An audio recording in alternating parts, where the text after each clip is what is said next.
It has often been said that a habit of reading builds our knowledge and contributes to intelligence. Welcome to Our Heritage. I'm Sherwood McCaskey. As always, I'm pleased that you have joined us. This week, we continue to share the content of Dr. Dan Carter's latest book. He speaks of the contribution of the Vestry system to scholarship in Barbados. After the 1870 Education Act Investigation Report, you had two types of vestries. You had vestry government vestries, and you had government scholarships, and you had vestry scholarships. And these vestry scholarships were promoted by the vestry for boys and girls in straitened circumstances. I mean, you had to be poor. But that was, oh, sorry, but that was not always the case. From my perspective, one of the most fascinating features of the book is the reference to Vestry scholarships. This section details fairly comprehensively the early story of Barbadian children gaining entry into the older grammar schools. While these schools each had their own entrance examinations, the vestry in each parish also had what was called vestry exhibitions. The experiment started at the Central School for the Education of Poor Whites. At a vestry meeting in 1820, it was stated that there was ongoing communication between the committee for the schools and of the several parishes and the committee of the Central School on the question of placing 10 boys at each school. So as early as 1820, you had vestry scholarships, where the Central School, which was for whites, allowed the vestry and the other parishes to send at least two pupils to the Central School. And the Central School was a leading school in those days for white children. The Act establishing the Central School stipulated that, except for St. John, which sent 2 boys, all the other parishes were permitted 1 student. So the vestry system commenced long ago in terms of providing a higher sort of education for at least 2 students in each parish. It was then after the Investigation Report of 1877 that the Education Act standardized the exhibitions, and you had then government exhibitions and vestry exhibitions. And as I said before, if you wanted a scholarship at that time, you had to be somebody in straitened circumstances. Maybe you had to be poor. But that did not always happen. It was noteworthy that although these exhibitions were for poor persons in straitened circumstances, many of those accessing the exhibitions were themselves not particularly poor. In fact, in the vestry minutes of St. Philip, it recorded that many of the boys' parents were the managers of plantations. It shows you that Barbados always had a problem of class and color. And that a manager of a chapel of a plantation could hardly be regarded as someone in straitened circumstances. But this is the case. Now, another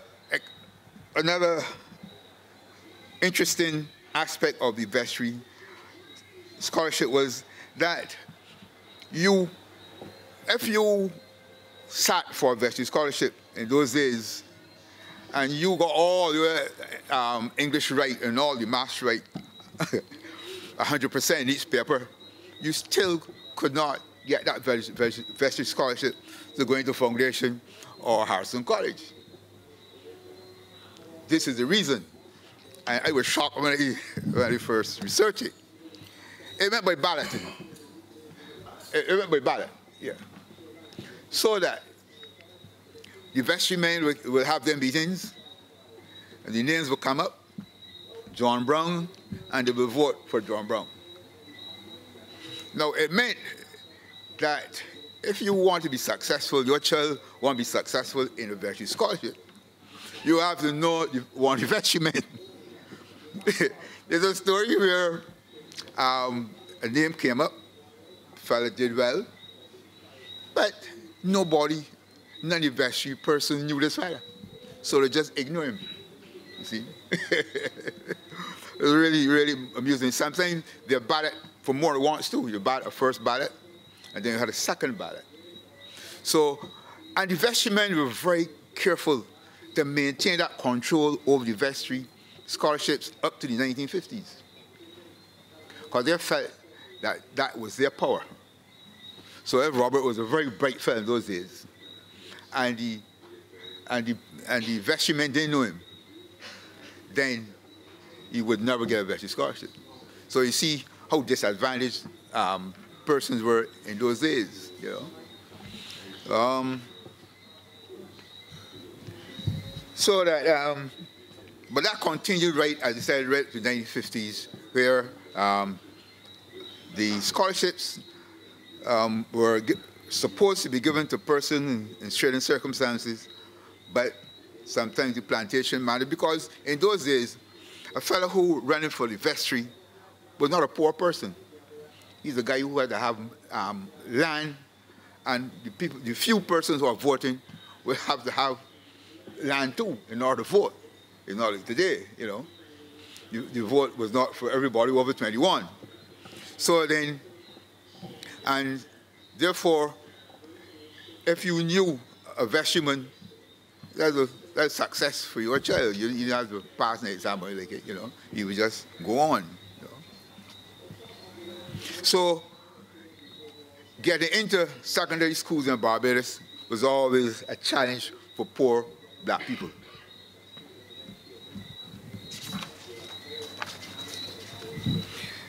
In fact,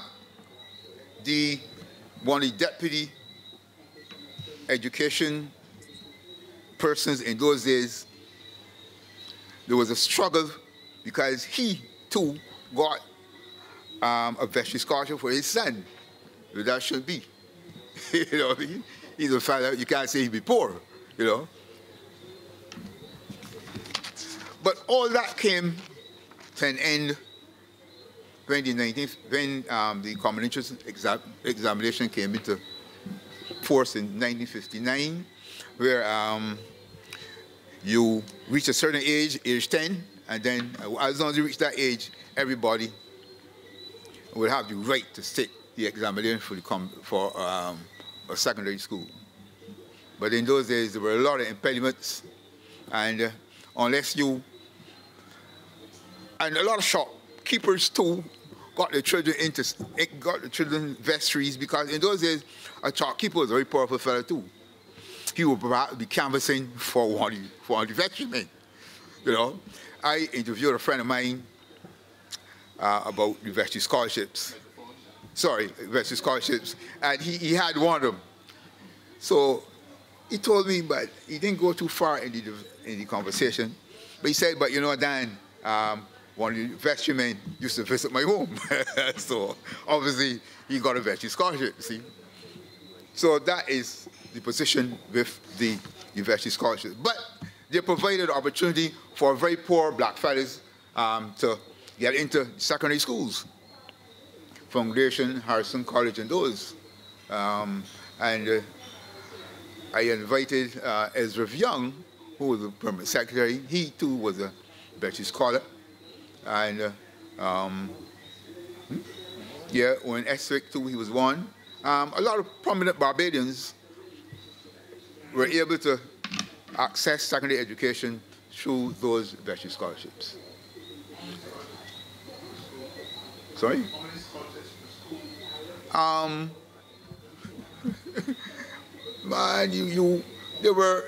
I never come across any particular number, you know. Now, and imagine in those days, those early days, poor ordinary agricultural workers would not even know there's an examination going. But I remember Branker, former Speaker of the House, when he was a vestryman in the St. Lucie Vestry, he made the church announce the dates of these examinations. So in every church around that time, the reverend in the church will say, well, look, on Monday, the 14th of October, there will be a vestry examination. And you will turn up then at the vestry, and the examination will be conducted there. So if not, very few people, in fact, people in those days would not be able to even buy paper, you know. So that would disadvantage a lot of people too, you know. So at one time then, they announced the dates of the examinations in the churches. So, in short, the vestry did play and played a very important part in the early development of education. They started the supervisory role that we do today. Today we have a Ministry of Education, and that Ministry of Education grew out of that early committee of the schools at the vestry level. The priest who was in charge of that committee was the person who both Methodists and Moravians after, who would visit the schools and have a supervisory role until the Education Act came along, several Education Acts, when the unions decided to, the teachers decided to join unions and all that, that the power of the church kind of waned a lot. Even up to the 1950s, I heard stories when I was a teacher of head teachers being appointed by the rector of the parish. In fact, one of the Christ Church boys, Junior, your head teacher, Mr. Lynch, said that he was a rector boy, and therefore used to hear, man, he got that job through the rector, you know what I mean? But anecdotally then, but after my research, it appears to be some truth in it. You know? But the rector was the per house. You know, he appointed elementary teachers at that time. If you want to be certain to be a teacher, you will make sure you join the choir and that sort of thing, you know. When you come for the interview at the vestry and you are not an Anglican or you're in part of the choir and all that, your chances of getting an appointment would be very, very slim, very, very, very slim, you know. And as I said before, at the secondary level, take Harrison College. The founder of Harrison College was a member of the vestry of St. Michael. And he so provided funds for the establishment of Harrison College. So again, you want to consider Harrison College was part of that development that took place as a result of the vestry being involved in education. But particularly though, the St. Michael School, and I'm here searching for a quotation here. I still marvel that a group of men, rather than women, got together and fought bravely to have the St. Michael School erected, because the middle class parents wanted some place to send their children. And you know, those days, I was trying to find exactly that quote. Oh yeah.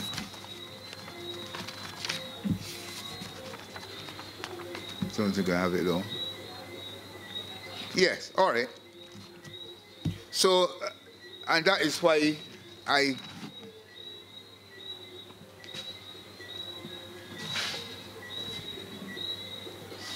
put at the front of the book a picture of St. Michael's School, the old section of it, to remind readers that this is the work of the St. Michael Vestry.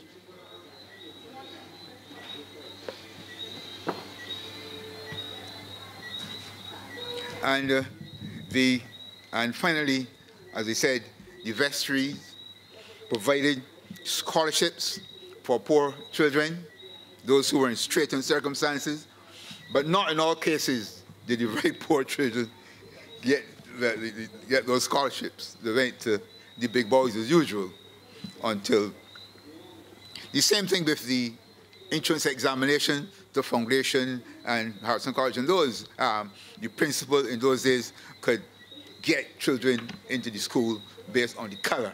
And Robert will tell you a lot of that because he is now writing the history of foundation school, you know.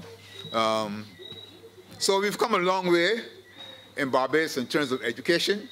And remember, that is the Vestry system that assisted us, assisted in the development of education in Barbados, particularly at the primary level, where at one time, as I told you, wherever you go, you could leave your home and walk straight into school. And that's why our literacy rate, to my mind, is as it is today because of that foundation. In fact, I like when you go to the, when you used to go to the bank, sometimes to see a lady about 75 or so in front of me and signing her name. Beautiful cursive, Louis, you know. And remarkable, I used to just look over and see how, this old lady, let me see how she's going to write her name and sign beautifully. So we have a strong educational heritage in this country, and the Vestry must be commended for that, for their role. So, ladies and gentlemen, that concludes my chat with you, and I hope that when you leave here, you will remember that the Vestry played a very important part in our educational system.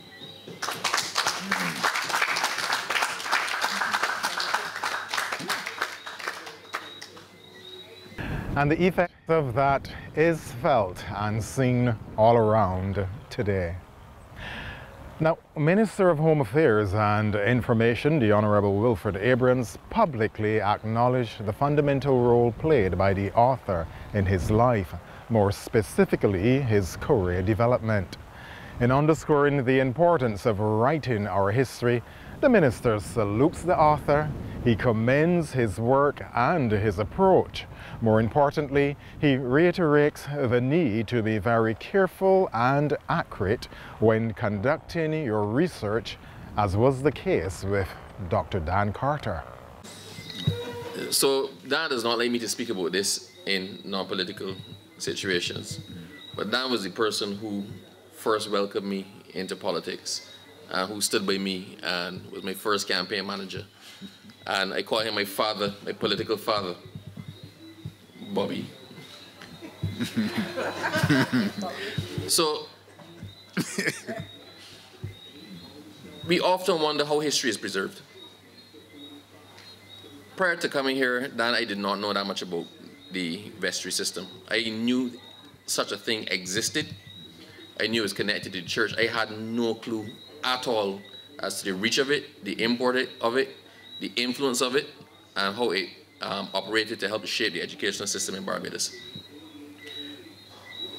I am always impressed by your writings, Dan. Every time I see you write an article in the paper, I make sure to read every single word, because you don't speak off the top of your head. You are one of the most researched and intellectual people that I know. You're somewhat, yeah.